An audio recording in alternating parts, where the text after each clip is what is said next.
श्री राम जय राम जय जय राम। श्रीमद्देवी भागवत सप्तम स्कंद चतुस्त्रिंशोऽध्याय। भगवती का हिमालय तथा देवताओं से परम पद की प्राप्ति का उपाय बताना। देवी बोली, कहाँ तुम सब मंदभाग्य देवता और कहाँ मेरा ये अद्भुत रूप तथा भक्त वत्सलता के कारण मैंने आप लोगों को ऐसा रूप का दर्शन कराया है। केवल मेरी कृपा को छोड़कर वेदाध्ययन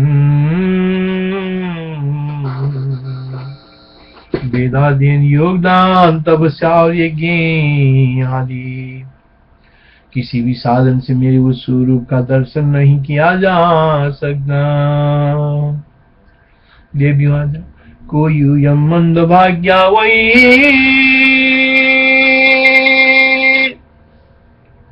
कोईदम रूपम महाद्भुतम तदा विभक्त वात्सल्यादिदृशं दर्शितं मया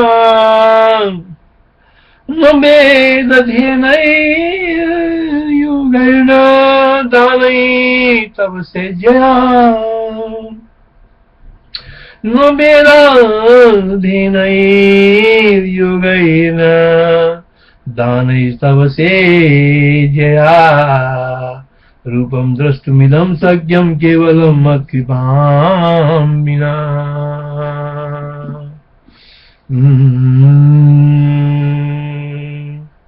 ये राजेंद्र ब्रह्म विद्या विषय पूर्व प्रसंग सुनिए। परमात्मा उपाधि वेद से जीव संज्ञा प्राप्त करता है और उसमें कर्तृत्व आदि आ जाता है। वो धर्माधर्म हेतु विविध प्रकार के कर्म करने लगता है। फिर कर्मों के अनुसार अनेक योनियों में जन्म प्राप्त करके उस सुख दुख का भोग करता है। राजेंद्र ब्रह्म विद्या विषय पूर्व प्रसंग सुनिए। परमात्मा उपाधि में से जीव संज्ञा प्राप्त करता है और उसमें कर्तृत्व आदि आ जाता है।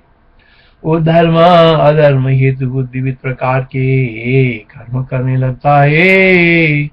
फिर कर्म के अनुसार अनेक योनियों में जन्म प्राप्त करके उस सुख दुखों का भोग करता है। प्रकृतम श्री राजेंद्र परमात्मा जीवनाम उपाधि योगा संप्राप्त कर्तृत्वादि कर्मभ्युद क्रिया करोति विविधा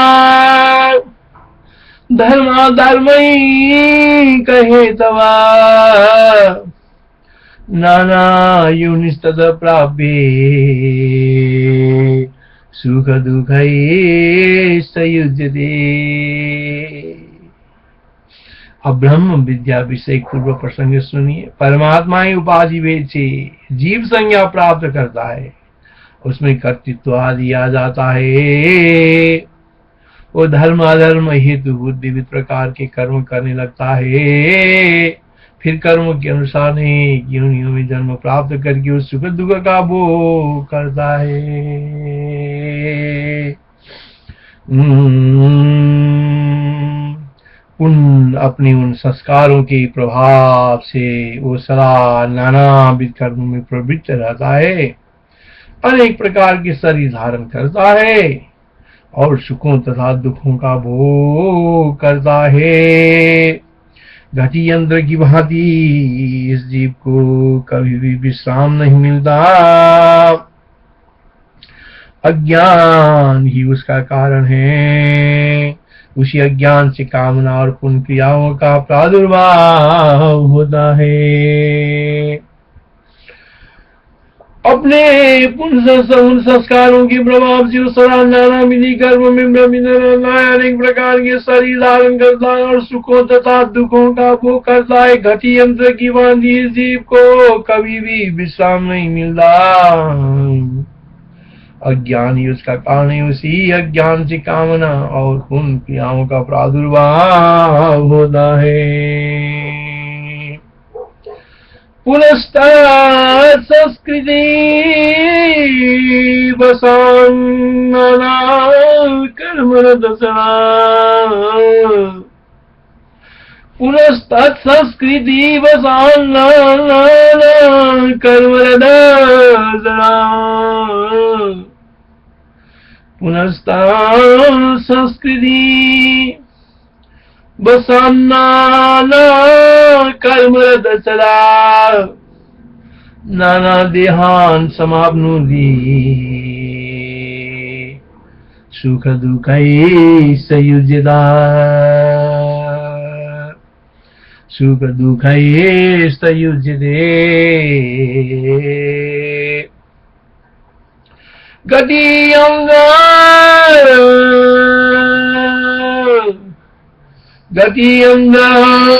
बले तस्से,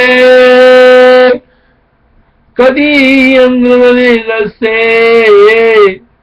गतियंग बले तस्से, न विराम कापिय, गतियंग बले तस्से, न विराम करामि, अज्ञानमेव मूलम स्यात् तत् काम क्रिया सदा। उन अज्ञान के नाश के लिए मनुष्य को निश्चित रूप से प्रयत्न करना चाहिए। अज्ञान के नष्ट होने से उन अज्ञान के नाश के लिए मनुष्य को निश्चित रूप से प्रयत्न करना चाहिए। ज्ञान का नष्ट हो जाना ही जीवन की सफलता है। अज्ञान के नष्ट हो जाने पर पुरुषार्थ की समाप्ति तथा जीवन मुक्त दशा की उपलब्धि हो जाती है।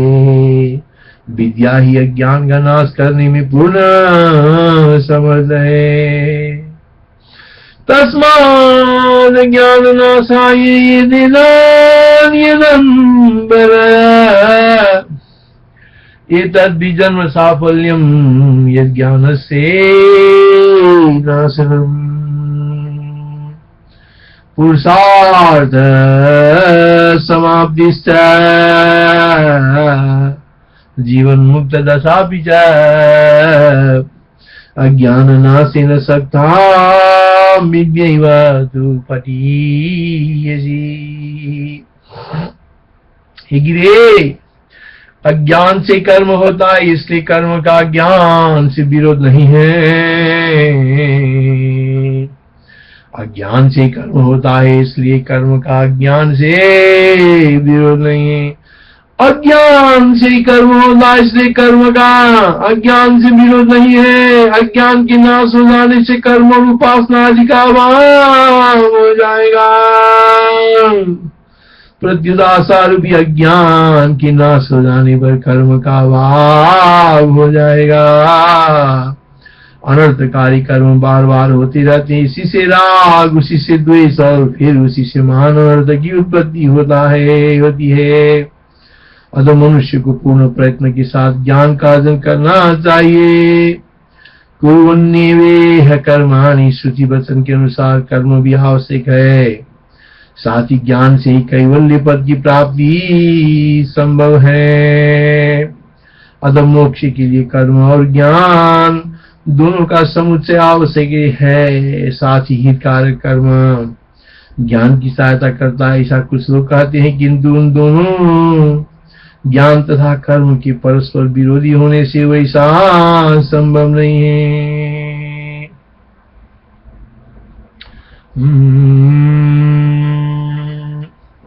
न कर्म तज्जान माने विरोधाभाव न गिरे, प्रत्युतासा ज्ञान नाशे कर्मणा नैव भाविना। अनर्थदानि कर्माणि पुनः पुनरुसन्धिः ततो रागस्ततो द्वेषस्ततो नरतो महान् भवेत्।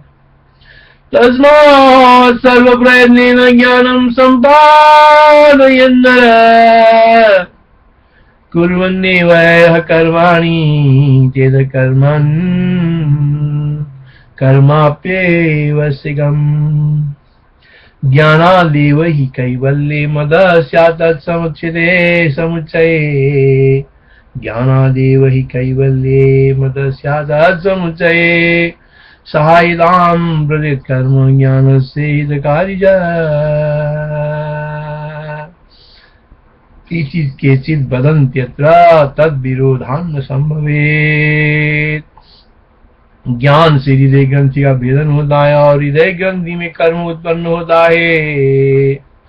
ज्ञान से हृदय ग्रंथि का भेदन होता है और हृदय ग्रंथि में कर्म उत्पन्न होता है। फिर उन दोनों ज्ञान और कर्म में परस्पर विरोध भाव होने से हुए कि स्थान पर उसी तरह नहीं रह सकते जैसे अंधकार और प्रकाश का एक साथ रहना संभव नहीं है। यदि केचित् वदन्त्यत्र तद्विरोधान् संभवत्। ज्ञानाघ्रित ग्रंथि वेद स्यादग्रंथौ कर्म संभव। योगपद्यं न संभाव्यं विरोधान्नयो तमो प्रकाशयोर्यद्वद् योगपद्यं न संभवेत्। हे महामते, इसलिए समस्त वैदिक कर्म जो चित्त की शुद्धि के लिए होते हैं उन्हें प्रयत्न पूर्वक करना चाहिए। समदम तितिक्षा वैराग्य और सत्व का प्रादुर्भाव इनकी प्राप्ति तक ही कर्म आवश्यक है, इसकी बात नहीं। ये महामती, इसलिए समस्त वैदिक कर्म जो चित्त की शुद्धि के लिए होते हैं उन्हें प्रयत्न पूर्वक करना चाहिए। समदम तितिक्षा वैराग्य और सत्व का प्रादुर्भाव इनकी प्राप्ति तक ही कर्म आवश्यक है, इसके बाद नहीं।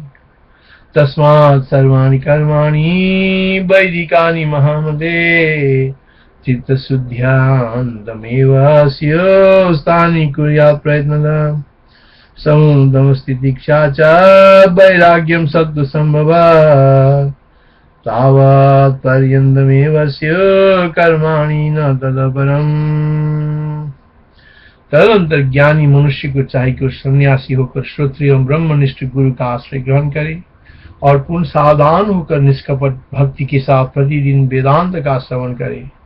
साथ ही तत्वमसि आदि वाक्य के अर्थ का और नित्य चिंतन करे, क्योंकि तत्वमसि आदि वाक्य जीव और ब्रह्म की एकता की बोधक है। एक का बोध हो जाने पर मनुष्य निर्भय होकर मेरा रूप बन जाता है। तदनंतर ज्ञानी मनुष्य को चाहिए कि वो सन्यासी होकर श्रोत्रिय एवं ब्रह्मनिष्ठ गुरु का आश्रय ग्रहण करे और पूर्ण सावधान होकर निष्कपट भक्ति के साथ प्रतिदिन वेदांत का श्रवण करे। साथ ही तत्वमसि आदि वाक्य की अर्थ का वो नित्य चिंतन करे, क्योंकि तत्वमसि आदि वाक्य जीव और ब्रह्म की एकता का बोधक है। एक का बोध हो जाने पर मनुष्य निर्भय होकर मेरा रूप बन जाता है। तदन्ते चैव सन्न्यस्ये संशयेन गुरुमात्मवान् श्रोत्रियं ब्रह्मनिष्ठं च भक्त्या निर्व्याजया पुनः। वेदांत श्रवणं कुर्यात् नित्यमेव मतिर्विदा तत्त्वमस्यादि वाक्यस्य नित्यमनं विचारेत्। तत्त्वमस्यादि वाक्यं तु जीव ब्रह्मैक्य बोधकम्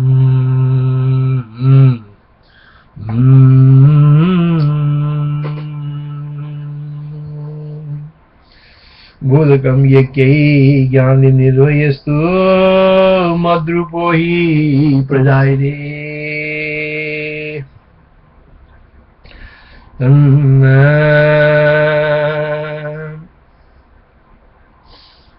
ज्ञानं गिर्गन्धिमेन स्यात् गिर्गन्धौ कर्म संभवम्। योग योग पद्यम न संभाव्यम विरोधादु तदस्तयो तम प्रकाशयोर्योद्वान् योग भंगम न संभवी तस्मात् सर्वाणि कर्माणि वैदिकानि महामले चित्त शुद्ध्यंगमेव स्युस्तानि कुर्याम् प्रयत्नम्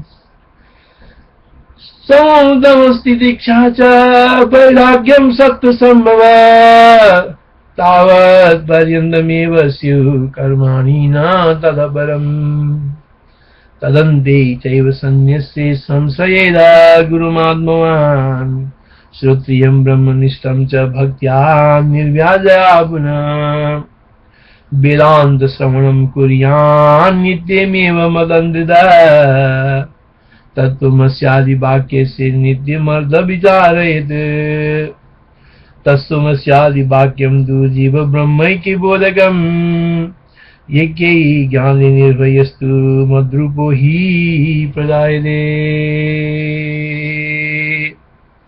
ज्ञान से हृदय का ग्रंथि का भेदन होता है, हृदय ग्रंथि में कर्म उत्पन्न होता है, फिर उनका दोनों ज्ञान और कर्म में परस्पर विरोधाभाव होने से वो एक स्थान पर उसी तरह नहीं रह सकते जैसे अंधकार और प्रकाश का एक साथ रहना संभव नहीं है महामते।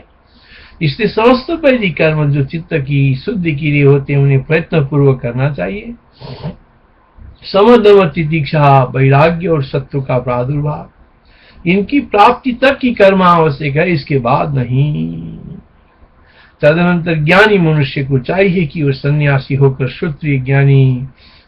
श्रोत्रिय एवं ब्रह्मनिष्ठ गुरु का आश्रय ग्रहण करे और पूर्ण सावधान होकर निष्कपट भक्ति के साथ प्रतिदिन वेदांत का श्रवण करे, साथ ही तत्त्वमसि आदि वाक्य के अर्थ का नित्य चिंतन करे, क्योंकि तत्त्वमसि आदि वाक्य जीव और ब्रह्म की एकता की बोधक है। एक का बोध हो जाने पर मनुष्य निर्भय होकर मेरा रूप बन जाता है।